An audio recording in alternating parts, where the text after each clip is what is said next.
All right, let's just jump right in. I know. The title of this explainer, Psychological Markers of Low IQ.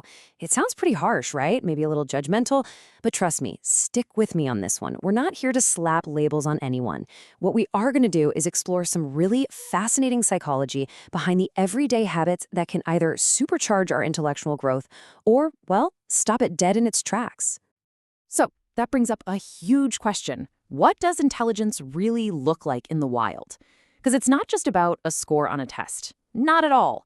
It's about how we think, how we react to challenges, and how we learn or don't learn from our daily lives. That's the real meat of what we're getting into here. So, we're going to start by looking at intelligence beyond the test. We're exploring the mindsets that actually shape our thinking. Okay, first things first, let's get on the same page. What is IQ? Intellectual quotient. It's basically a score you get from a bunch of standardized tests that measure your reasoning and problem-solving skills. And yeah, it's a handy metric for sure. But it is only one tiny piece of a much, much bigger puzzle. The real story is in our mindset. And this right here is the absolute core of it all, the difference between a fixed mindset and a growth mindset. If you have a fixed mindset, you kind of believe that intelligence is set in stone. You're either smart or you're not, and that's the end of the story. But if you have a growth mindset, you see intelligence as something you can build, like a muscle. It's something that can be developed. And that single difference in perspective is the key to everything else we're about to talk about. So let's dive into our first major theme, patterns of inflexibility. This is all about what happens when the mind just resists new perspectives, when it gets rigid. Because being able to bend your thinking, cognitive flexibility, that's a huge sign of real intellectual engagement. And the first habit we see in this pattern, it's the habit of blaming others. Think about it. When something goes wrong, what's that gut reaction? Is it to look for someone to point the finger at, or is it to look in the mirror? This isn't about feeling guilty.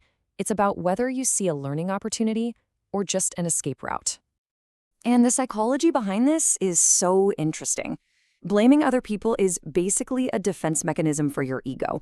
It feels kind of good for a second, right? Because you dodge that bullet of responsibility. But the long-term cost is massive. If nothing is ever your fault, then you never have any reason to change, to adapt, or to grow. You get cognitively stuck. So what's really going on under the hood here? It's something psychologists call an external locus of control. It's this deep-seated belief that your life is mostly controlled by outside forces. It's a way to avoid personal accountability. And when you do that, real honest self-reflection becomes pretty much impossible. And without that reflection, learning just doesn't happen. All right, next up, let's talk about the massive difference between reacting and responding. One is that impulsive emotional flash. The other is a thoughtful, considered action. That little bit of space between the two, that's where clear thinking lives. This brings us straight to our second habit, poor emotional regulation. We're talking about those moments where you let anger or frustration or anxiety just grab the steering wheel. And believe me, that has a direct and measurable impact on how well your brain can actually think. This is what's famously called an amygdala hijack. Your brain's emotional center, the amygdala. It literally hijacks your prefrontal cortex. That's the part of your brain that's supposed to be the CEO, in charge of logic and planning. So when your emotions are running the show, your ability to solve problems and think clearly just plummets. So you see, this isn't about being too emotional. It's about having low emotional intelligence, or EQ. It leads to impulsive choices because you literally can't see past the heat of the moment to think about what's going to happen next. So managing your emotions isn't some separate fluffy skill. It's a core component of practical everyday intelligence.